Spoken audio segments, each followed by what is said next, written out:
ఏళ్లుగా పాత బస్తీ వాసులు విద్యుత్ బిల్లులు చెల్లించడమే మానేశారు. అంతేకాదు కరెంటు బిల్లు ఇవ్వడానికి ఇంటికొచ్చిన సిబ్బందిని బెదిరింపులకు గురిచేస్తున్నారు. దీంతో ఓల్డ్ సిటీలో కోట్లలో విద్యుత్ బకాయిలుండగా అక్కడ విధులు నిర్వర్తించడానికి సిబ్బంది ససేమేరా అంటున్నారు. ఎందుకంటే ఎన్నోసార్లు విద్యుత్ సిబ్బందిపై పాత బస్తీలో దాడులు జరిగిన సంఘటనలున్నాయి. అయితే సీఎం రేవంత్ రెడ్డి ఈ దౌర్జన్యం కాంగ్రెస్ ప్రభుత్వం హయాంలో మాత్రం చెల్లదని, బకాయిలను చెల్లించాల్సిందేనని హుకుం జారీ చేశారు. ఇక ఇదే అంశానికి సంబంధించి మరింత సమాచారం మా ప్రతినిధి రవిచంద్ర లైవ్లో అందిస్తారు. ఎస్ రవిచంద్ర, డీటెయిల్స్ ఏంటి? జరిగిందంటే కూర్మగూడ కార్పొరేటర్ ఏరియాలో అంటే కూర్మగూడ ఏరియాలో బిల్ కలెక్టర్ రాజనేష్ మీ బకాయిలు చాలా ఉన్నాయంటూ కూర్మగూడ కార్పొరేటర్ ఇంటికి వెళ్తే ఆ తమ్ముడు దాంతోపాటు అడ్వకేటు మరో ముగ్గురు అనుచరులు కూర్మగూడ కార్పొరేటరు మహానీర్ అని ఈయన పేరుతోటి ఈయన దగ్గర ఉన్నట్టుగా అనుచరులు కావచ్చు, ఈయన తమ్ముడు కావచ్చు, ఒక అడ్వకేట్ కావచ్చు వచ్చినట్టుగా బిల్ కలెక్టర్ రాజనేష్ మీద దాడులు చేశారు. దీంతో దాడులు చేశారు. బిల్లు అంటే మీ పెండింగ్ బిల్లు ఉంది, బిల్లు చాలా ఉంది అంటూ ఈ విధంగా చెప్పేట్టుగా ప్రయత్నం చేస్తే మాకే చెప్తావు అంటూ ఈ విధంగా దాడులు చేసి రాజనేష్ని పై దాడులు చేశారు. దీంతో ఆయన గాయాలైనని చెప్పుకోవచ్చు. అయితే దీంతో ఇదే అంశాన్ని రాజనేష్ విద్యుత్ సిబ్బందికి, విద్యుత్ ఉద్యోగులకు తెలియజేశాడు. ఆ తర్వాత విద్యుత్ ఉద్యోగులు కూడా వచ్చేసి పెద్ద ఎత్తున వచ్చేసి దాంతోపాటు పోలీస్ స్టేషన్లో మాదన్నపేట పోలీస్ స్టేషన్లో ఫిర్యాదు చేశారు. దీంతో ఈ కార్పొరేటర్ తమ్ముడు కావచ్చు, దాంతోపాటు అడ్వకేట్ కావచ్చు, మరో ముగ్గురుపై కేసులు నమోదు చేశారు. నమోదు చేసిన తర్వాత అదేవిధంగా యాకత్పూర ఎమ్మెల్యే ఇందులో జోక్యం చేసుకొని మిరాజ్ హుస్సేన్ అదే పిఎస్ మాదన్నపేట పిఎస్కి వచ్చేసి కౌంటర్ కేసు నమోదు చేశారు. బిల్ కలెక్టర్ కూడా దుర్భాషలాడారు, దాంతోపాటు అతను కూడా దాడి చేసేట్టుగా ప్రయత్నం చేశారు అంటూ ఈ విధంగా యాకత్పూర ఎమ్మెల్యే మిరాజ్ హుస్సేన్ కూడా కౌంటర్ కేసు పెట్టించారు. ఎవరిపై రాజనేష్ పై కేసు పెట్టారు. ఈ విధంగా విద్యుత్ ఉద్యోగులకు మరింత కోపం తెప్పించిందని చెప్పుకోవచ్చు. ఎందుకంటే విద్యుత్ బిల్ కలెక్టర్ మీద దాడులు చేయటమే కాకుండా మళ్ళీ కౌంటర్ కేసులు పెట్టించడం ఏంటో ఇదెక్కడి న్యాయం? కొన్ని వందల కోట్ల బిల్లులు ఉన్నాయి. ఓల్డ్ సిటీ కావచ్చు, మలక్పేట కావచ్చు, ఈ ఏరియాలో వందల కోట్ల బిల్లులు పెండింగ్లో ఉన్నాయి. బిల్లులు చెల్లించవంటూ మేము పోయినట్టుగా బిల్ కలెక్టర్ మీద దాడులు చేసి మళ్ళీ కౌంటర్ కేసులు మాపైనే పెట్టడం ఏంటంటూ విద్యుత్ ఉద్యోగులు ఆందోళన చేస్తున్నారని చెప్పుకోవచ్చు. ఆస్మాన్ ఘాట్ డిఈ కార్యాలయంలో పెద్ద ఎత్తున సిఐటియు కావచ్చు, మరికొన్ని విద్యుత్ సంఘాలు, కార్మిక సంఘాలు పెద్ద ఎత్తున ఆందోళన కార్యక్రమం చేపడుతున్నాం. అంతేకాకుండా మాదన్నపేట పిఎస్లో కూడా ధర్నాలు చేపడతాం. ఇది ఇక్కడితోటి వదిలేం. రాష్ట్రంలో ఉన్న 33 జిల్లాల్లో అన్ని జిల్లాల్లో కూడా ఈ విధంగా ధర్నాలు చేపడతామంటూ విద్యుత్ ఉద్యోగులు కావచ్చు, విద్యుత్ కార్మికులు కూడా హెచ్చరికలు జారీ చేశారు. రాష్ట్ర వ్యాప్తంగా రాష్ట్ర బంద్కు కూడా పిలుపునిస్తాం. సెక్షన్ 332 ప్రకారం వాళ్ళపై కేసులు పెట్టాలి. ఎందుకంటే విధుల్లో ఉన్నట్టుగా ఉద్యోగులపై ఈ విధంగా దాడులు చేస్తే 332 సెక్షన్ ప్రకారం కేసులు నమోదు చేసి వాళ్ళ మీద చర్యలు తీసుకునేది పోయి మా మీదనే కౌంటర్ కేసులు పెట్టారు. దీని మీద ప్రభుత్వం కూడా ఇన్వాల్వ్ కావాలి, ప్రభుత్వం కూడా రెస్పాండ్ కావాలి. ఎందుకు రెస్పాండ్ కావాలంటే గతంలో అసెంబ్లీలోనే సీఎం బకాయిలను పెండింగ్ బిల్లుల్ని చెల్లించే విధంగా చర్యలు తీసుకోండి. ఎందుకంటే వందల కోట్ల బిల్లులు బకాయిలు ఉన్నాయి ఓల్డ్ సిటీలో, చెల్లించండి అంటూ అసెంబ్లీ సాక్షిగా రేవంత్ రెడ్డి చెప్పారు. ఇవాళ జరుగుతున్న దాడులు బట్టి చూసేసి గతంలో అసెంబ్లీలో రేవంత్ రెడ్డి చేసినట్టు అలాగే హోల్డ్ లో ఉండండి. మనతో పాటు ఈ విషయం స్పందించడానికి చరణ్ కౌశిక్ యాదవ్ గారు, టీపీసీసీ జనరల్ సెక్రటరీ మనతో పాటు సిద్ధంగా ఉన్నారు. ఎస్, నమస్కారం అండి. హలో, నమస్కారం అండి చరణ్ కౌశిక్ గారు. నమస్కారం. హలో సార్, గత కొన్నేళ్లుగా పాత బస్తీ వాసులు విద్యుత్ బకాయిలు చెల్లించకపోగా అంటే విద్యుత్ సిబ్బందిపై దాడులకి, దౌర్జన్యాలకు పాల్పడుతున్నారు. దీనిపైన కాంగ్రెస్ ప్రభుత్వం బకాయిలు చెల్లించాల్సిందని హుకుం జారీ చేశారు. దీనికి సంబంధించిన వివరాలు ఏంటండి?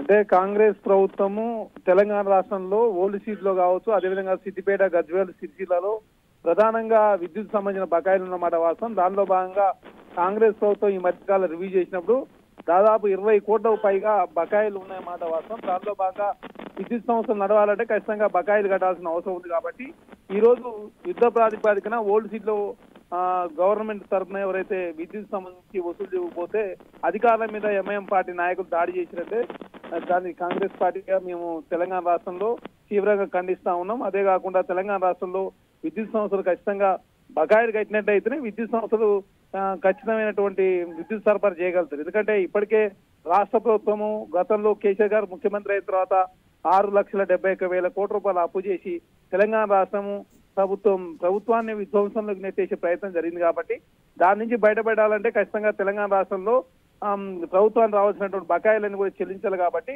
దానిలో భాగంగా ఈరోజు ఓల్డ్ సిటీ పోయి విద్యుత్ సంబంధించిన బిల్లులు వసూలు చేస్తా ఉంటే అధికారుల మీద దాడులు దౌర్జన్యాలు చేస్తా ఉంది ఎంఐఎం పార్టీ కాబట్టి దాన్ని తీవ్రంగా ఖండిస్తూ ఖచ్చితంగా బాధ్యుల మీద ఖచ్చితంగా రాష్ట్ర ప్రభుత్వం చర్యలు తీసుకుంటది.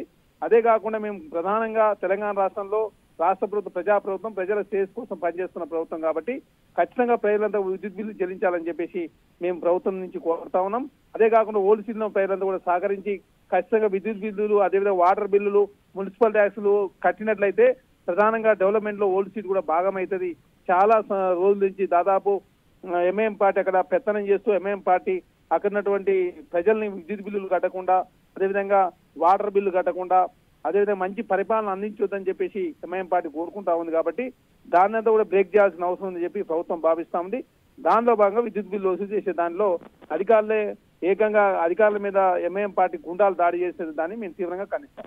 అయితే సార్ గతంలో ఉన్నటువంటి బీఆర్ఎస్ పార్టీ అంటే ఓల్డ్ సిటీలో గత కొన్ని సంవత్సరాలుగా కోట్ల అప్పులకు పేరుకుపోతున్నట్టే విద్యుత్ బకాయిలు చెల్లించకపోయినా కానీ బీఆర్ఎస్ సర్కార్ సీరియస్గా యాక్షన్ తీసుకోవడానికి ఎంఐఎం పార్టీకి అలాగే బీఆర్ఎస్కు ఉన్న దోస్తీనే ప్రధాన కారణంగా భావించంటారా? ఎంఐఎం పార్టీ టీఆర్ఎస్ పార్టీ దోస్తనలో భాగంగానే 10 సంవత్సరాల కాలం నుంచి విద్యుత్ బిల్లు చెల్లించకుండా ఎలాంటి అనుమతులు తీసుకోకుండా ఇల్లు నిర్మాణం జరుగుతా ఉంది. ఎలాంటి అనుమతి లేకుండా వాటర్ కనెక్షన్లు ఇస్తా ఉన్నారు. అదే వాటర్ బిల్లులు చెల్లిస్తలేరు, విద్యుత్ బిల్లు చెల్లిస్తలేరు, మున్సిపల్ ట్యాక్సులు చెల్లించకపోవడం మూలంగా ఓల్డ్ సిటీ ఈ రోజు అంధకారంలో మేయడానికి కారణం ఎంఐఎం పార్టీ కాబట్టి ఎంఐఎం పార్టీ అక్కడ ప్రజలను రెచ్చగొట్టి ప్రభుత్వం మీద దాడి చేపించే ప్రయత్నం వారు చేస్తా ఉన్నారు కాబట్టి దాన్ని మేము కాంగ్రెస్ పార్టీ తీవ్రంగా ఖండిస్తా ఉన్నాం. ఖచ్చితంగా ప్రభుత్వంలో డెవలప్మెంట్ లో భాగస్వాములు కావాలంటే ఎవరైనా కూడా ప్రభుత్వం ట్యాక్స్ కట్టినట్టయితే ఓల్డ్ సిటీ కూడా భాగస్వాములు అవుతారని చెప్పేసి మేము కాంగ్రెస్ పార్టీగా భావిస్తాం. అయితే భవిష్యత్తులో విద్యుత్ సిబ్బందికి అంటే ఓల్డ్ సిటీలో బిల్లులు వసూలు చేయడానికి వెళ్ళినటువంటి సిబ్బందికి ఇలాంటి భవిష్యత్తులో ఇలాంటి చర్యలు రిపీట్ కావాలని చెప్పడం కాంగ్రెస్ తరఫు నుంచి ఎలాంటి భరోసా ఇవ్వబోతున్నారు? ఖచ్చితంగా అధికారుల మీద ఎవరు దాడి చేసినా కూడా ఖచ్చితంగా మేము తీవ్రంగా ఖండిస్తా ఉన్నాం. బాధ్యుల మీద చర్యలు ఖచ్చితంగా తీసుకుంటారు. భవిష్యత్తులో వాళ్ళ మీద ఇట్లాంటి జరగకుండా ఏమేమి చర్యలు తీసుకోవాలని చెప్పేసి పోలీస్ డిపార్ట్మెంట్ వారు కూడా ఆలోచిస్తా ఉన్నారు. ఖచ్చితంగా ఓల్డ్ సీట్ లో మేము ఓల్డ్ సీట్ ప్రజలందరూ కూడా రిక్వెస్ట్ చేస్తా ఉన్నాం. ఖచ్చితంగా మీరు విద్యుత్ సంబంధించిన బిల్లులు చెల్లించండి. అదేవిధంగా ప్రభుత్వం నుంచి రావాల్సినటువంటి ప్రతి అవకాశాన్ని మీరు ఉపయోగించుకోవాలి తప్ప ఇట్లా విద్యుత్ బిల్లు వాటర్ బిల్లు అదేవిధంగా కరెంటు బిల్లు చెల్లించకుండా ఏకంగా అధికారుల మీద దాడి చేసినట్లయితే రేపు ఓల్డ్ సీట్ అంధకారంలో మారే అవకాశం కాబట్టి ఎంఐఎం పార్టీ నాయకులు చెప్పిన మాటలు ఎవరు కూడా నమ్మొద్దని చెప్పేసి ఓల్డ్ సీట్ ప్రజలు కోరుతాం. Right, thank you Charan Kaushik garu. Thank you. Right, S Ravichandra, ఇప్పటికే విద్యుత్ సిబ్బంది ధర్నాలు చేయడం మనం చూస్తున్నాం. ప్రభుత్వం ముందు వారి డిమాండ్లు ఏ విధంగా ఉంచుతున్నారు, అంటే ఎటువంటి డిమాండ్లు ప్రభుత్వానికి విన్నవించుకుంటున్నారు? అయితే పవన్ ఈ విధంగా కొనసాగుతుంది వాళ్ళ ధర్నాలు కార్యక్రమాలు డిఈ కార్యాలయాలు దాంతోపాటు అన్ని సబ్ స్టేషన్లు దాంతోపాటు రాష్ట్ర వ్యాప్తంగా కూడా అన్ని ఏరియాల్లో కూడా అన్ని జిల్లా కేంద్రాల్లో కూడా మేము ధర్నా కార్యక్రమాలు చేపడతామంటూ విద్యుత్ కార్మిక సంఘాలు నేతలు విద్యుత్ కార్మికులు కూడా చెప్తున్నారని చెప్పుకోవచ్చు. ఎందుకంటే ఈ విధంగా అంటే బిల్లుల కోసం విద్యుత్ బిల్లుల కోసం బకాయిల కోసం వెళ్ళినట్టుగా సిబ్బంది మీదే ఈ విధంగా దాడులు చేయడం ఎంతవరకు కరెక్టు? చాలా కొన్ని వందల కోట్లు సుమారు 550 కోట్లను కొంతమంది చెప్తున్నారు, అంతకంటే ఎక్కువగానే ఉంటాయని చెప్పుకోవచ్చు. ఓల్డ్ సిటీలో చాలా వందల కోట్ల బిల్లులు పెండింగ్లో ఉన్నాయి. వాటన్నిటిని చెల్లించాల్సిన అవసరం ఉంది. లేదంటే ఇలాంటి దాడులు చేయడం ఎంతవరకు కరెక్ట్? ఈ విధంగా దాడులు చేసినందుకు రాష్ట్ర వ్యాప్తంగా 33 జిల్లాల్లో మేము పెద్ద ఎత్తున ఆందోళన కార్యక్రమాలు ధర్నా కార్యక్రమాలు చేపడతామంటూ విద్యుత్ కార్మిక నేతలు కావచ్చు విద్యుత్ సిబ్బంది కూడా చెప్తున్నారని చెప్పుకోవచ్చు. అంటే ఈ విధంగా దాడులు చేయడం వల్ల మా మీద దాడులు చేసినందుకు 332 సెక్షన్ ప్రకారం వాళ్ళ మీద కేసులు పెట్టారు. ఎవరైతే కార్పొరేటర్ తమ్ముడు ఉన్నారో అడ్వకేట్ ఉన్నారో మరో ముగ్గురు ఉన్నారో వాళ్ళ మీద కేసులు పెట్టారు. ఎందుకంటే బిల్ కలెక్టర్ రాజనీష్ మీద విధంగా దాడులు చేయడం అమానుష్యం. ఎందుకంటే ఓల్డ్ సిటీలో నగరంలో ఉండి హైదరాబాద్ నగరంలో ఉండి ఈ విధంగా బిల్లులు చెల్లించడం కాకుండా రివర్స్లో దాడులు చేయడం, అలాంటి దాడులు చేసిన వాళ్లకు యాకుత్పూర్ ఎమ్మెల్యే మీరాజ్ హుస్సేన్ సమర్థించడం, అంతేకాకుండా కౌంటర్ కేసు పెట్టే విధంగా ఇలాంటి కౌంటర్ కేసులు పెట్టడం, మాదనపేటలో కౌంటర్ కేసు పెట్టడం ఎంతవరకు కరెక్ట్ అంటూ ఈ విధంగా విద్యుత్ సంఘాలు కావచ్చు విద్యుత్ సంఘాల కార్మిక నేతలు కూడా నిలదీస్తున్నారని చెప్పుకోవచ్చు. ఈ విధంగా ఇది చిలికి రేపు జరగబెట్టిన అంటే ఫిబ్రవరి 14 నుంచి అసెంబ్లీ సమావేశాలు కూడా జరుగుతాయి. మరోసారి కూడా అసెంబ్లీని అట్టుడుకుతుందని చెప్పుకోవచ్చు. ఇదే సమస్య అసెంబ్లీలో కూడా అట్టుడికే అవకాశం ఉంది. ఎందుకంటే గతంలో కూడా రేవంత్ రెడ్డి ఇదే చెప్పారు. సీఎం రేవంత్ రెడ్డి మీరు బిల్లుల్ని చెల్లించే విధంగా చర్యలు తీసుకోండి. ఓల్డ్ సిటీలో ఉన్నట్టుగా ప్రజాప్రతినిధులు కావచ్చు హైదరాబాద్లో కొన్ని చోట్ల విద్యుత్ బకాయిలు కొన్ని వందల కోట్లలో ఉన్నాయి. వాటిని ఆ బిల్లుల్ని సేకరించే అంటే పెండింగ్ బిల్లుల్ని క్లియర్ చేసే విధంగా ఎమ్మెల్యేలు దగ్గరుండి చూసుకోవాలి. కొంత సమాచారం ఇవ్వాలి, ముందే జనాలను మోటివేట్ చేయాలి. ఆ విధంగా బిల్లులు చెల్లించే విధంగా చర్యలు తీసుకోవాలంటూ అసెంబ్లీ సాక్షిగా రేవంత్ రెడ్డి చెప్పుకొచ్చారు. అదేవిధంగా ఇప్పుడు జరిగినట్టుగా దాడులు చూసి మరోసారి అసెంబ్లీని ఒక కుదిపేయడానికి అవకాశాలు కూడా ఉన్నాయి. రేపు 14 నుంచి జరిగేట్టుగా బడ్జెట్ సమావేశాల్లో కూడా ఈ అంశం ప్రధాన చర్చ చర్చకు వస్తుంది. ఎందుకంటే ఈ బిల్లులు ఇదే విధంగా కార్మికులు కొంతకాలం పాటు ధర్నాలు ఆందోళన కార్యక్రమాలు కూడా చేపడతారు విద్యుత్ కార్మికులు. ఎందుకంటే ఈ విధంగా దాడులు చేయడం గతంలో కూడా ఎంఐఎం లీడ్ చేస్తున్నటువంటి 7 ప్రధానంగా హైదరాబాద్లోని 7 నియోజకవర్గాల్లోని విద్యుత్ బకాయిలు ఎక్కువగా ఉండడం మనం చూస్తున్నాం. అయితే రేవంత్ రెడ్డి ఇచ్చిన హుకుం మేరకు భవిష్యత్తులో అంటే ఇంకా ఇప్పుడు ఈ హైదరాబాద్లో ఉన్నటువంటి 7 ఓన్లీ పాత బస్తీలోని ఈ బకాయిలు ఎక్కువగా ఉన్నాయా, లేదంటే మిగతా నియోజకవర్గాల్లో కూడా ఇలాంటి సంఘటనలు ఏమైనా జరుగుతున్నాయి? అందుకే ఇప్పుడు మళ్ళీ ఈ సమస్య మళ్ళీ పునరావృతం కావడంతో మొత్తం రాష్ట్ర వ్యాప్తంగా ఇది ఒక చర్చ జరుగుతుంది. కాబట్టి అసెంబ్లీలో కూడా పెద్ద ఎత్తున చర్చ జరిగే అవకాశాలు కూడా ఉంటాయని చెప్పుకోవచ్చు. దీంతో పాటు ఈ సిఐటి కావచ్చు, మరి మిగతా ఉన్నట్టు విద్యుత్ కార్మిక సంఘాలు కూడా దీని మీద పెద్ద ఎత్తున కూడా చర్యలు పెద్ద ఎత్తున కూడా ఆందోళన కార్యక్రమాలు చేపడుతున్నారు. పవన్ రవిచంద్ర అయితే ఇప్పటికే అంటే ఎంఐఎం లీడ్ చేసినటువంటి 7 నియోజకవర్గాల్లో ఓన్లీ పాత బస్తీలోనే ఇలాంటి సంఘటనలు జరుగుతున్నాయా, లేదంటే ఇతర నియోజకవర్గాల్లో కూడా ఇలాంటి విద్యుత్ బకాయిలు చెల్లించకుండా దౌర్జన్యాలకు పాల్పడుతున్న సంఘటనలు ఏమైనా వస్తున్నాయా? దీనిపైన విద్యుత్ అధికారులు ఏమైనా సమాచారం ఓల్డ్ సిటీలో ఉన్నాయని ఇప్పటి వరకు విద్యుత్ శాఖకు ఉన్నట్టు విద్యుత్ శాఖ ఉన్నతాధికారులకు ఉంది. దాంతోపాటు దౌర్జన్యంగా కొన్ని చోట్ల విద్యుత్ బకాయిలు చెల్లించట్లేదు. రాజకీయ అండదండలు కావచ్చు, ఎమ్మెల్యేల అండదండలు కావచ్చు, ఎంపీల అండదండలు కావచ్చు.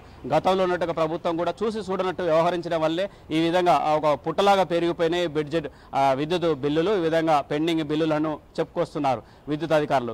అంటే విద్యుత్ అధికారులు ఈ విధంగా డిస్కంల మీద కూడా ప్రభావం పడుతుంది, సరఫరా చేసేట్టుగా డిస్కంల మీద కూడా ప్రభావం పడుతుంది. ఎందుకంటే కొన్ని కోట్లలో ఆ బకాయిలు చెల్లించకపోవడంతో సరఫరాకు కూడా ఇబ్బంది అవుతుంది. ఎందుకంటే విద్యుత్ అనేది వివిధ రాష్ట్రాల నుంచి అటు ఆంధ్రప్రదేశ్, ఇటు ఛత్తీస్గఢ్ మిగతా రాష్ట్రాల నుంచి కొనుగోలు చేసి సరఫరా చేయాల్సినట్టుగా విద్యుత్. కాబట్టి ఈ విధంగా పెండింగ్ బిల్లులు ఉండడంతో విద్యుత్ శాఖ కూడా మరింత ఇబ్బంది అవుతుందనే ఆ ఉద్దేశంతో కూడా చెప్తూ ఉన్నారు. అయినప్పటికీ ఒక ఓల్డ్ సిటీలనే కాకుండా సిటీ మొత్తం అంటే నగరంలో చాలా చోట్ల కూడా కొన్ని కంపెనీలు కూడా చెల్లించాల్సిన అవసరం, వీటి మీద ఒత్తిడి పెట్టేసి తీసుకురావాల్సిన అవసరం కూడా ఎంతైనా ఉందంటూ చెప్పుకోవచ్చు విద్యుత్ అధికారులు చెప్పుకొస్తున్నారు. అంతేకాకుండా సాక్షాత్తు ముఖ్యమంత్రి అసెంబ్లీ నిండు సభలోనే చెప్పారు. అంటే ఎమ్మెల్యేలు కావచ్చు, ప్రజాప్రతినిధులు బకాయిలను చెల్లించే విధంగా చర్యలు తీసుకోండి, అంతేగాని బకాయిలు చెల్లించినట్టుగా వాళ్ళను పెండింగ్ బిల్లులు ఉన్నట్టుగా వాళ్లకు మీరు సమర్థిస్తే మాత్రం వాళ్ళు ఇంకింత మొరాయిస్తారు, ఇంకింత చెల్లించారు. అందులో భాగంగా ఇవాళ కనపడుతుంది కార్పొరేటర్ తమ్ముడు దాడి, దాంతోపాటు అడ్వకేట్ దాడి, మరొక 3 అనుచరులు దాడి. ఇలాంటి దాడులు చేస్తే ఇక మళ్ళీ బిల్లులకు ఎలా పోతారు, వాళ్ళు ఎలా అడుగుతారు, ఎలా సాహసం చేస్తారు. అందుకే వాళ్ళు సాహసం చేయరు కాబట్టి ఈ విధంగా 100 కోట్ల బిల్లు పెండింగ్లో పడిపోయాయి.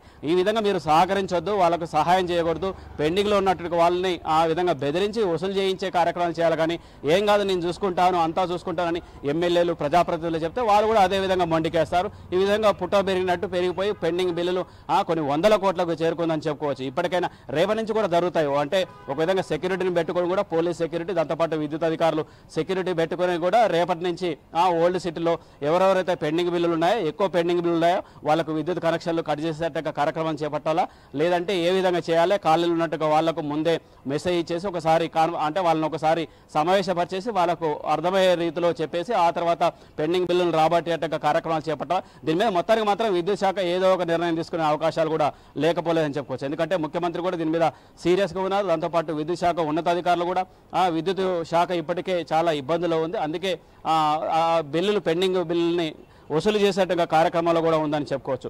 మొత్తానికి ఇవాళ ఆస్మాన్ గార్డు డిఈ కార్యాలయం ముందు పెద్ద ఎత్తున విద్యుత్ కార్మికులు ఆందోళన చేపడుతున్నారు. ప్రభుత్వం రెస్పాండ్ కావాలి, దాంతోపాటు వాళ్ళని సమర్థిస్తూ వచ్చినట్టుగా Miraj Hussain MLA, Yakutpura MLA respond కావాలి, కార్పొరేటర్ కావచ్చు, కార్పొరేటర్ తమ్ముడు కావచ్చు, ఆయన అనుచరులు కావచ్చు, అడ్వకేట్ కావచ్చు, వీళ్ళందరూ కూడా రెస్పాండ్ కావాలి. లేకపోతే రాష్ట్ర వ్యాప్తంగా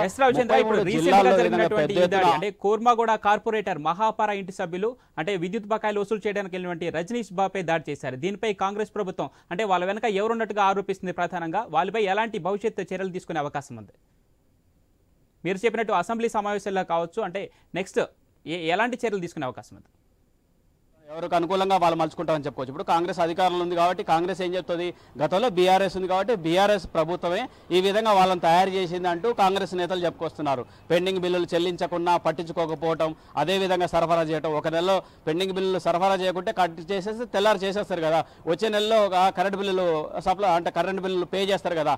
ఈ విధంగా గత ప్రభుత్వం చేయకపోవడం వల్ల వాళ్ళు ఈ విధంగా తయారయ్యారు. దీంతో 100 కోట్లు పెండింగ్ అయిపోయారంటూ కాంగ్రెస్ నేతలు కావచ్చు, కాంగ్రెస్ మంత్రులు కావచ్చు, కాంగ్రెస్ ఎమ్మెల్యేలు కావచ్చు ఈ విధంగా చెప్తున్నారు. బీఆర్ఎస్ మీద ఆరోపణలు చేస్తున్నారు. బీఆర్ఎస్ గతంలో ఎంఐఎం తోటి కాస్త అంటే ఫ్రెండ్లీగా ఉంది. ఆ విధంగా కూడా ఎంఐఎం ఎమ్మెల్యేలు ఈ విధంగా మోటివేట్ చేయకపోవడం, పెండింగ్ బిల్లు ఉన్నట్టు వాళ్ళని మోటివేట్ చేయకపోవడం, దీంతో అదే విధంగా చూసి చూడనట్టు ఇవాళ అంటే ఏ నెలకు ఆ నెలకు చెల్లిస్తే ఇంత సమస్య కాకపోయేది. అలా 100లో ఉన్నటువంటి ఒక బిల్లు ఇవాళ ఏకంగా వేలలకు వచ్చింది. కొన్ని ఇళ్లకైతే కొన్ని ఇళ్లకు కొంతమంది ఎక్కువగా విద్యుత్ వాడేయటం వాళ్ళకు లక్షల్లో ఉందని చెప్పుకోవచ్చు. ఇప్పుడు లక్షల బిల్లులు వాళ్ళు పెండింగ్ బిల్లులు బకాయిల్ని చెల్లించడం అంటే కూడా వాళ్ళకు కూడా కత్తి మీద సాము లాంటిది. అయినప్పటికీ దశల వారీగా చెల్లించడానికి వెసులుబాటు కల్పించాలి. వాళ్ళకు ఒకసారి సమావేశం అంటే వాళ్ళకు కాస్త ఎడ్యుకేట్ చేయాల్సిన అవసరం కూడా ఉంది. దాంతోపాటు ఇందులో ఎమ్మెల్యేలు కూడా భాగస్వాములు కావాలి, ముఖ్యంగా కార్పొరేటర్లు కూడా భాగస్వాములు కావాలి. వీళ్ళందరూ ఒక చర్యలు తీసుకుంటే, అందరూ చర్యలు తీసుకుంటే, ఒకరికొకరు చర్యలు తీసుకుంటే ఓల్డ్ సిటీకి కూడా కరెంటు కూడా సరఫరా కూడా ఈజీగా ఉంటుంది చెప్పవచ్చు. ఎందుకంటే విద్యుత్ బకాయిలు పెండింగ్గా ఉంటే ఎక్కడైతే బిల్లులు చెల్లించలేదో ఆ ఏరియాకు కరెంటు సరఫరా కూడా అంతరాయాలు వస్తుంటాయి. ఆ విధంగా విద్యుత్ శాఖ నిర్ణయం తీసుకుంటే అంధకారం అవుతుంది. అంధకారం కాకముందుకే పెండింగ్ బిల్లులు చెల్లించే విధంగా ఇటు ఎమ్మెల్యేలు కావచ్చు, కార్పొరేటర్లు చర్యలు తీసుకోవాలి. వాళ్ళకు అర్థమయ్యే రీతిలో చెప్పేసి ఈ విధంగా పెండింగ్ బిల్లులు బకాయిలు చెల్లింపులు చేయాల్సిన విధంగా ఉండాలంటూ ఈ విధంగా చెప్పాలంటూ కూడా కాంగ్రెస్ నేతలు కావచ్చు, కార్యకర్తలు, ఎమ్మెల్యేలు, సాక్షాత్తు సీఎం కూడా ఇదే అభిప్రాయం చెప్తున్నారు. మొత్తానికి ఈ అంశం అటు తిరిగి అసెంబ్లీ ఖచ్చితంగా వస్తుంది. రేపు 14న జరిగేటువంటి అసెంబ్లీ సమావేశాలు కూడా ఓ కుదుపుతుందని చెప్పుకోవచ్చు. ఈ విధంగా పెండింగ్ బిల్లుల సమస్యలు అంతేకాకుండా ఓల్డ్ సిటీ వాళ్ళు కొంతమంది రాజకీయ నాయకుల పేరు కూడా చెప్తారు. కొన్ని కంపెనీల్లో కూడా పెండింగ్ బిల్లులు ఉన్నాయి. ఈ విధంగా రకరకాలు చెప్పవచ్చు. అంటే గత ప్రభుత్వంలో ఉన్న నాయకులకు సంబంధించి, గత ప్రభుత్వంలో అనుకూలంగా ఉన్నట్టు కార్యకర్తలకు కావచ్చు, ఇవన్నీ పెండింగ్ బిల్లులన్నీ చెల్లించే విధంగా చర్యలు తీసుకునే విధంగా ముందుకెళ్లాలన్న ఆలోచనతో విద్యుత్ శాఖ ఉంది. ఇలాంటి దాడులు చేస్తే మాత్రం ఇవాళ రజనీష్ బాబు మీద జరిగినట్టుగా దాడుల్లో పునరావృతం కాకుండా, మరొక బిల్ కలెక్టర్ మీద పునరావృతం కాకుండా 332 సెక్షన్ రవిచంద్ర, పాత బస్తీలో అనేక వర్గాలు, మతాలకు చెందిన ప్రజలు ఉన్నారు. అయితే వీళ్ళలో ఒకే వర్గానికి చెందిన వారే ఈ దౌర్జన్యాలకు పాల్పడుతున్నారా, లేదంటే వాళ్ళని చూసి మిగతా వర్గాలు అంటే మిగతా మతాలకు సంబంధించిన ప్రజలు కూడా ఈ దాడులు చేయడానికి సిద్ధమవుతున్నారు? అంటే భవిష్యత్తులో ఇలాంటివి జరగకుండా ప్రభుత్వం ఎలాంటి చర్యలు తీసుకునే అవకాశం ఉంది? అంటే ఈ కరెంటు బిల్లుల అంశాన్ని మతానికో కులాలకో పుయ్యకపోవడం మంచిది. ఎందుకంటే అందరం కలిసి ఉండేట్టుగా కాస్మోపాలిటిక్ నగరం మన హైదరాబాద్. ఇలాంటి నగరంలో ఇలాంటి మత చిచ్చులు కావచ్చు, కుల చిచ్చులు కావచ్చు, ఇలాంటివి పెట్టేసి ఏదో చిన్న అంశాన్ని ఏమంటారు 100 కోట్లు లేదంటే 10 కోట్లు 100 కోట్లు బిల్లులు ఉంటాయి. రేపు జరిగే విధ్వంసం జరిగితే అది 1000 కోట్లకు వెళ్ళిపోతుంది. నష్టం జరిగేది మళ్ళీ మన ప్రభుత్వాలకే, మళ్ళీ మనకే. అవి మనం కట్టేట్టుగా పనులు దుబారా అయిపోతాయని చెప్పుకోవచ్చు. అంటే ఈ విధంగా దాడులు కావచ్చు, మత విద్వేషాలు, కుల విద్వేషాలు ఈ విధంగా రెచ్చగొట్టే విధంగా ఎమ్మెల్యేలు ముఖ్యంగా ప్రవర్తించకూడదు, కార్పొరేటర్లు కూడా ప్రవర్తించకూడదు. కాకపోతే అర్థమయ్యే రీతిలో చెప్పేసి దశల వారీగా చెల్లించాలి. ఉన్న పల్లంగా వాళ్ళని లక్షల కోట్లు పెండింగ్లు ఉన్నాయి, లక్షల బిల్లులు ఉన్నాయి, 1000 బిల్లులు ఉన్నాయి, 100 బిల్లులు ఉన్నాయి, చెల్లించకపోతే మీకు ఇదే విధంగా కరెంట్ కట్ చేస్తాం, మిమ్మల్ని చర్యలు తీసుకుంటాం, ఈ విధంగా కేసులు పెడతాం. అట్లా కాకుండా వాళ్ళు దశల వారీగా చెల్లించే విధంగా ప్రభుత్వం కూడా వెసులుబాటు కల్పించాలి. ఎందుకంటే ఈ మధ్య కాలంలో వాహనాలకు చలాన్లు ఏ విధంగా అయితే కొంత రాయితీలు కల్పించిందో ఆ విధంగా రాయితీలు కల్పించి కూడా వాళ్లకు ఒక వెసులుబాటు కల్పిస్తే చెల్లింపులు చేస్తారు. దాంతో సజావుగా నడుస్తుంది, సరఫరా సజావుగా నడుస్తుంది, ప్రభుత్వం సజావుగా నడుస్తుంది. ఎందుకంటే మత చిచ్చులు, కుల చిచ్చులు, దీంతో విధ్వంసాలు, లొల్లులు, పోలీసు పహారాలు, లాఠీ చార్జీలు ఇవన్నీ జరిగితే మళ్ళీ అంతరాయం కలుగుతుంది. దాంతో శాంతి భద్రతలకు విఘాతం కలుగుతుంది. గతంలోనే కాంగ్రెస్ ప్రభుత్వం మీద ఓల్డ్ సిటీలో ఇలాంటి కత్తుల దాడులు జరిగి కొంతమంది ప్రాణాలు కోల్పోయినట్టుగా సందర్భాలు కూడా ఉన్నాయి. ఇదే అవకాశంగా తీసుకొని ప్రతిపక్షాలు కూడా రాజకీయం చేస్తుంటాయి. ఎందుకంటే కాంగ్రెస్ ఎప్పుడు వచ్చినా కానీ ఓల్డ్ సిటీలో ఈ విధంగా ఘర్షణలు జరుగుతుంటాయి, అనే చర్చలు కూడా జరుగుతుంటాయి. ఈ విధంగా రాజకీయ చర్చలు జరగక ముందుకే రాజకీయంగా దాంతోపాటు పరిపాలన పరంగా కూడా ఎలాంటి ఇబ్బందులు రాకుండా ఉండేందుకు వాళ్ళని ఎడ్యుకేట్ చేసి ఇటు కార్పొరేటర్లు కావచ్చు, ఎమ్మెల్యేలు సహకారం తీసుకోవాలి. ఎందుకంటే వాళ్ళే ఉసుగొల్పుతున్నారనడానికి ఈ కౌంటర్ కేసు కూడా నిదర్శనంగా చెప్పుకోవచ్చు. ఎవరు ఇలాంటి మళ్ళీ కౌంటర్ కేసులు కావచ్చు, రెచ్చగొట్టేట్టుగా ప్రసంగాలు కావచ్చు చేయకూడదు. ఎందుకంటే మతాన్ని, కులాన్ని ఇందులో పులవద్దు. ఎందుకంటే ఇది కరెంటు చిన్న అంశం పోయి ఎక్కడికో దారితీస్తుంది. దీంతో మళ్ళీ కేంద్ర నిఘాల వరకు వెళ్తాయని కూడా చెప్పుకోవచ్చు. దీంతో అనేక రకాలుగా మొత్తం మీద కరెంటు బిల్లుల ఇష్యూ మాత్రం రాష్ట్రంలో కుదుపు కూపుతుంది. చిన్న సమస్య అనుకుంటున్నారు అందరు, కానీ ఏంటంటే ఒక కార్పొరేటర్ దాడి, ఒకరి మీద దాడి, దీంతో ఏమవుతుంది అనుకున్నారు. అంతేకాకుండా పెద్ద ఎత్తున Ravichandra thanks for the updates. ఇక ఇదే విషయం సంబంధించి మరింత సమాచారం అందించడానికి ప్రముఖ రాజకీయ విశ్లేషకులు బండారు రామ్మోహన్ రావు మనతో సిద్ధంగా ఉన్నారు. నమస్కారం అండి. సార్, మనం చూస్తున్నాం గత కొన్ని సంవత్సరాలుగా కోట్ల కొద్దీ పేరుకుపోయినటువంటి విద్యుత్ ఛార్జీలను వసూలు చేయనటువంటి విద్యుత్ సిబ్బంది వెళ్తే వారిపై దౌర్జన్యాలకు పాల్పడి వారిపై దాడి చేసి ప్రమాదాలు జరుగుతున్నాయి.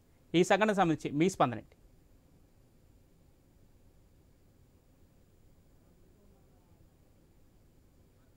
సార్, మీ వాయిస్ మ్యూట్లో ఉంది, ఒకసారి చెక్ చేయండి.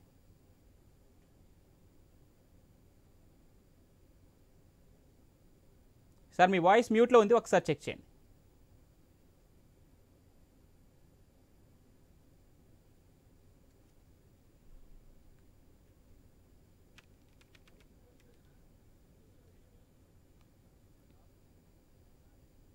గత కొన్నేళ్లుగా పాత బస్తీ వాసులు విద్యుత్ బిల్లులు చెల్లించడమే మానేశారు. అంతేకాదు కరెంటు బిల్లు ఇవ్వడానికి ఇంటికొచ్చిన సిబ్బందిని బెదిరింపులకు గురి చేయడం మానవాయితీగా మార్చుకున్నారు. దీంతో ఓల్డ్ సిటీలో కోట్లలో విద్యుత్ బకాయిలుండగా అక్కడ విధులు నిర్వర్తించడానికి సిబ్బంది ససేమిరా అంటున్నారు. ఎందుకంటే ఎన్నోసార్లు విద్యుత్ సిబ్బందిపై పాత బస్తీలో దాడులు జరిగిన సంఘటనలున్నాయి. అయితే సీఎం రేవంత్ రెడ్డి ఈ దౌర్జన్యం కాంగ్రెస్ ప్రభుత్వం హయాంలో మాత్రం చెల్లదని, బకాయిలను చెల్లించాల్సిందేనని హుకుం జారీ చేశారు. ఎస్ రామారావు గారు చెప్పండి.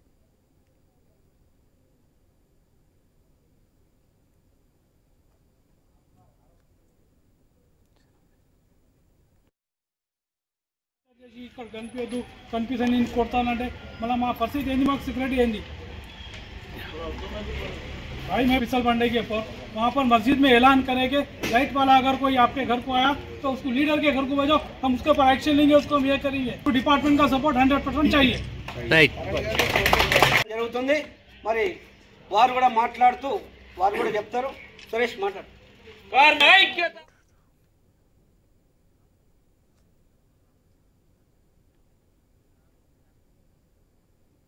ఎస్ చెప్పండి రామ్మోహన్ రావు గారు. హలో చెప్పండి రామ్మోహన్ గారు. Hello right. ఇప్పటిదాకా నేను మాట్లాడి వినొచ్చిందా? మళ్ళీ మనం ఎస్ వినపడుతుంది, స్టార్ట్ చేయండి. రైట్. అందుకనే నేను ఇంతకుముందు చెప్పాను, ప్రజల ధన మాన ప్రాణ రక్షణ చేయాల్సిన బాధ్యత రాజ్యానికి, స్టేట్ ఎవరైనా సరే ప్రభుత్వానికి. కనుక ఇవాళ ఉద్యోగులను కూడా ప్రాణహాని ఉన్నప్పుడు తప్పనిసరి చర్యలు తీసుకోవాల్సిందే. గతంలో కూడా నేను రాజ్యసభ సభ్యుడు సిపిఎం మధు గారు మేమందరం గతంలో ఒడిశలో కొన్ని కృషి చేసినాం. అంటే చట్టబద్ధ పాలన లేకుండా పోతుంది, మెల్లమెల్లగా దౌర్జన్యాలు పెరుగుతున్నాయి. ఎమ్మెల్యే డైరెక్ట్ గా పోలీసులను అదిరించడం కానీ, పోలీస్ స్టేషన్ల నుంచి నేరస్తులను గుంజుకపోవడం కానీ ఇట్లా చేస్తున్నారు. అది మతానికి ముడిపెట్టాల్సిన అవసరం లేదు. కానీ ఆ 7 నియోజకవర్గాల్లో ఒక రకమైన భయానక వాతావరణం మాత్రం మొదటి నుంచి ఉన్నది. స్వయంగా మధు గారి మీద దాడి చేశారు గతంలో కాంగ్రెస్ ప్రభుత్వం 10 ఏళ్ల క్రితం సంగతి చెప్తున్నాను. కిరణ్ కుమార్ రెడ్డి గారు ఉన్నప్పుడు అప్పుడు కిరణ్ కుమార్ రెడ్డి గారు ఒక మంచి చర్య తీసుకున్నారు. ఏంటంటే ఓల్డ్ సిటీలో గతంలో ఏదైతే సంతుష్టికరణ రాజకీయాల కోసం కాంగ్రెస్ కానీ అంతకుముందు తెలుగుదేశం కానీ ఏవైతే సంతుష్టికరణ రాజకీయాలు చేసిందో దాని విరుద్ధంగా ఒక్కరు కిరణ్ కుమార్ రెడ్డి గారు ముఖ్యమంత్రిగా ఉన్నప్పుడు చాలా ప్రయత్నాలు చేశాడు. ఆ తర్వాత సరే తెలంగాణ వచ్చింది, ప్రభుత్వాలు మారినాయి. ఇప్పుడు జరగాల్సింది ఏంటంటే చాలా వరకు ప్రభుత్వాలన్నీ కూడా ఇప్పుడు రేవంత్ రెడ్డి గారు కూడా మాట అన్నారు, మంచిదే అంటున్నారు. ఓల్డ్ సిటీ అయితే ఎక్కడైతే కరెంటు బిల్లులే కాదు, ఇతర మనకు పంచాయతీ మన మున్సిపాలిటీ పనులు కూడా చెల్లించాలి, కార్పొరేషన్ పనులు కూడా అంటున్నారు. అది కరెక్ట్ అంట. ఇక్కడ జరిగింది ఏంటంటే చాలా రోజుల నుంచి పెండెన్సీ ఉంటుంది. చాలా మంది అక్రమంగా కరెంటు వాడుకుంటున్నారు, బిల్లులు కట్టడం లేదని సమస్య. అయితే రేపు పొద్దున ప్రభుత్వాలన్నీ కూడా ఓటు బ్యాంక్ రాజకీయాల కోసం ఇప్పటికే మనకు మున్సిపాలిటీలో 1 సంవత్సరం పన్ను రద్దు అన్నారు, వడ్డీ మాఫీ, వడ్డీ రాయితీ ఎప్పటి నుంచి ఇస్తున్నారు. అట్లానే ఈ మన ఇంతకుముందు మన రిపోర్టర్ చెప్పినట్టు మనకి ఏదైతే చాలన్లు ప్రభుత్వ ఫైన్లు పడ్డ చాలన్లు ఎట్లయితే రాయితీ ఇచ్చిండ్రో దీనికి కూడా విడతల వారి చెల్లించడం కానీ ఏమైనా ఏర్పాటు చేయాలి. ఒకేసారి లక్షల బిల్లులు కట్టమంటే కట్టదు, కానీ అలవాటు చేయాలి మెల్లమెల్లగా. కానీ ప్రభుత్వాలు ఏం చేస్తున్నాయి, ప్రత్యక్ష పన్నులు సాధ్యమైనంత రద్దు చేసే ప్రయత్నం చేస్తున్నాయి. మున్సిపల్ పన్నులు కానీ లేకపోతే కరెంటు బిల్లులు కానీ నల్లా బిల్లులు కానీ చేస్తున్నాయి కదా. అందుకని రేపు పొద్దున ఎట్లాగూ 200 యూనిట్ల లోపే వస్తారు ఎక్కువ మంది. ఈ 200 యూనిట్ల లోపే వచ్చే వాళ్ళందరికీ బకాయిలు కడితే మొదటి నుంచి ఉచిత విద్యుత్ అమలు అవుతుందని చెప్తే కనీసం కట్టడం కడతారని నేను అనుకుంటున్నాను. ఇప్పటికీ విద్యుత్ సంస్థలు చాలా వరకు పవన్ గారు మనకు నష్టాల్లో ఉన్నాయి.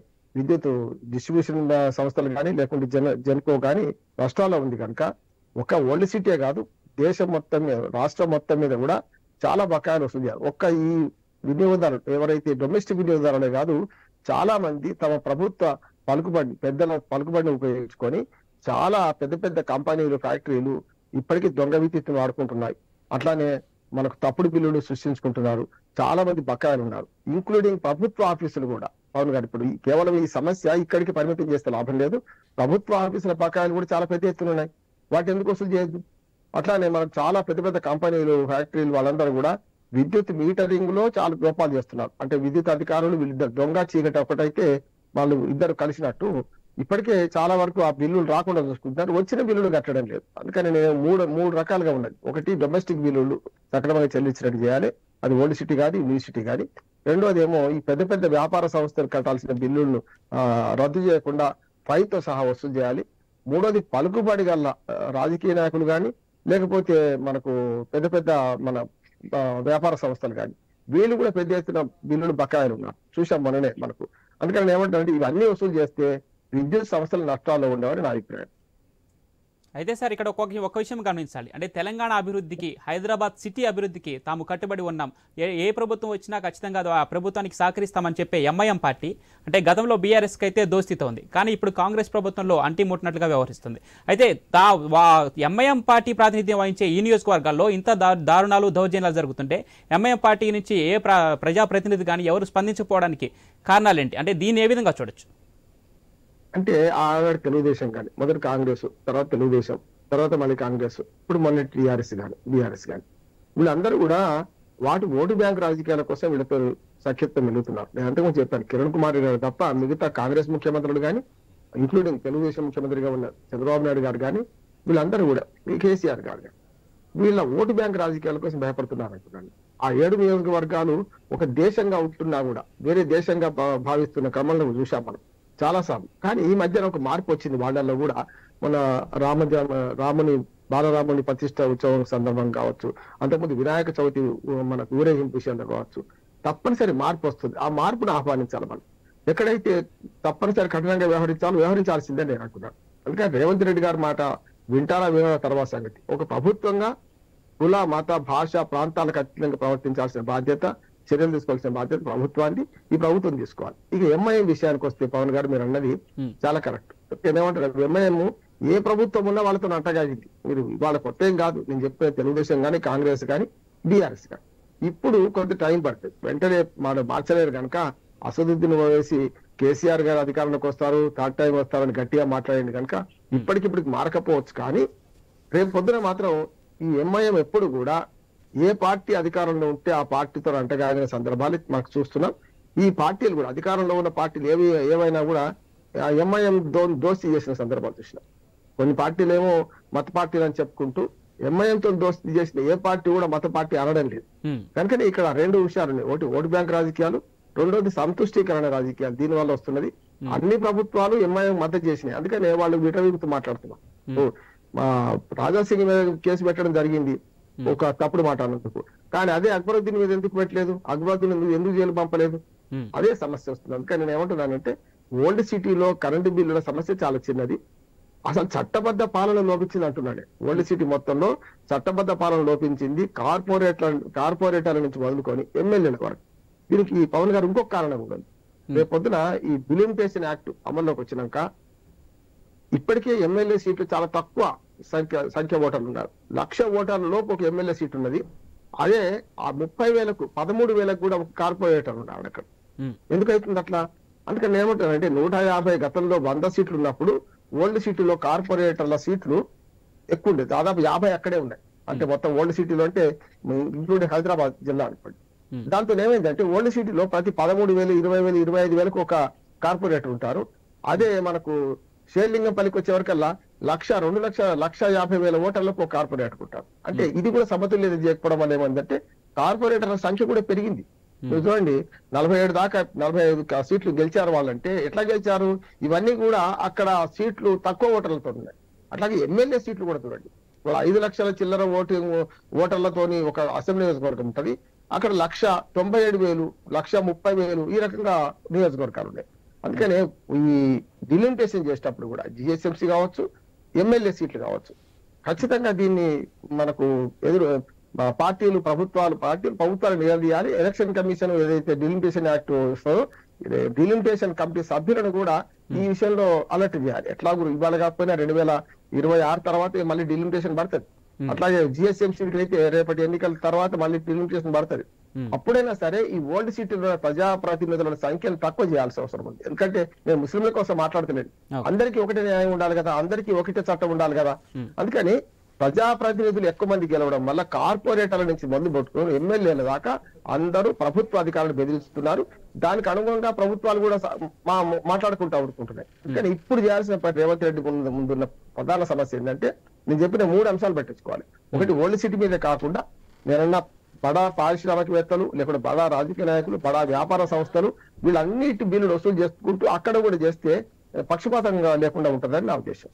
అయితే సార్ ఇక్కడ ఒక అంశం గమనించాలండి. అలాగే ఖమ్మం అంటే జిల్లాల వారీగా చూస్తే జిల్లాలలో గ్రామాల్లో కావచ్చు, ఇతర పట్టణాల్లో కావచ్చు, పరిశ్రమలకు కానీ లేదంటే విద్యుత్ ఇళ్లకు కానీ గత కొన్ని నెలలుగా వాటిని బకాయిలు చెల్లించకపోతే ఖచ్చితంగా విద్యుత్ని కట్ చేసే ఛాన్స్ ఉంటుంది. అయితే హైదరాబాద్లో పాత బస్తీని సెన్సిటివ్గా తీసుకుంటే ఎంఐఎం పార్టీ ప్రజాప్రతినిధుల వాళ్ళు ప్రాతినిధ్యం వహిస్తున్న నియోజకవర్గాలు కాబట్టి దీన్ని సెన్సిటివ్గా తీసుకుంటే కాంగ్రెస్ పార్టీ స్నేహపూర్వకంగానే ఈ సమస్యకు చెక్ పెట్టే అవకాశం ఉందా? ఒకవేళ అలా కూడా మాట వినకపోతే భవిష్యత్ కార్యాచరణ ఎలా ఉండబోతుంది కాంగ్రెస్ పార్టీ తరఫు నుంచి? ఖచ్చితంగా ఒకటి ఏం చేయాలంటే సమగ్ర సర్వే చేయాలి, ఎవరు ఎంత బకాయిలు ఉన్నారు. ఒకటి అంటే సామ దాన భేద దండోపాయాలు ఉంటాయి పవన్ గారు. నా ఉద్దేశం మొదలు ప్రయత్నం చేద్దాం. దానికి ప్రయత్నం ఏంటంటే మీరు ఫలానా రోజు వరకు బిల్లు కట్టకపోతే తీసేస్తామని చెప్పండి, నోటీస్ ఇవ్వండి. ఒకవేళ నిజంగానే ఏమైనా రాయితీ ఇవ్వదలుచుకుంటే కూడా 10%, 20% రాయితీ ఇచ్చే ప్రయత్నం చేయండి. లేకుంటే మనకు వడ్డీ పడుతుంది, మీకు 24% వడ్డీ పడుతుందండి ఎలక్ట్రిసిటీ బిల్లు మీద. మీరు ఒక్క నెల కట్టకపోతే 24% మళ్ళీ దానికి పడే అవకాశం ఉంది. అదొకటి జిఎస్ఎంసీ పన్నులు కూడా. కనుక ఆ వడ్డీని తీసేస్తామని చెప్పండి. లేదు అంటే ఒక రాయితీ ఏదో ఒకటి కట్ ఆఫ్ డేట్ పెట్టి రాయితీ ఇస్తామని చెప్పండి. అప్పటికి కట్టకపోతే మరి 2 సామం అయితే దానం అయిపోతుంది, భేద దండోపాయాలు 2 దిగుతాయి. అప్పుడు చూసుకుందాం. మొదలైతే మన రేవంత్ రెడ్డి గారు ప్రభుత్వం చేయాల్సిన పని ఏంటంటే ఓల్డ్ సిటీలో ఈ 4 సామధాన భేద దండోపాయాలు ప్రయోగించాలి, చివరి దండోపాయానికి పోవాలన్న ఉద్దేశం. ఇప్పటికైనా నోటీసులు ఇవ్వాలి. మిగతా చోట్ల మరి రూరల్ తెలంగాణ మిగతా చోట్ల రూరల్ కానీ అర్బన్ లో కానీ 2వ నెల అంటే మనకు డేట్ దాటిన తర్వాత కట్ ఆఫ్ డేట్ ఒకటి ఉన్నది, కనెక్షన్ తీసేస్తాం. అందుకని ఏమంటున్నా అట్లా కూడా చేయాలంటున్నాడు. అంటే ఇక్కడ సెన్సిటివ్ గా ఉన్నది కనుక కొంతవరకు ప్రజాప్రతినిధులను కలుపుకొని పోవడం, వాళ్ళు సహకరించకపోతే వాళ్ళ మీద కూడా కేసులు పెట్టే ప్రయత్నం చేయాలి. రైట్, థ్యాంక్ యూ బండా రామారావు గారు లైవ్ లో పార్టిసిపేట్ చేసినందుకు.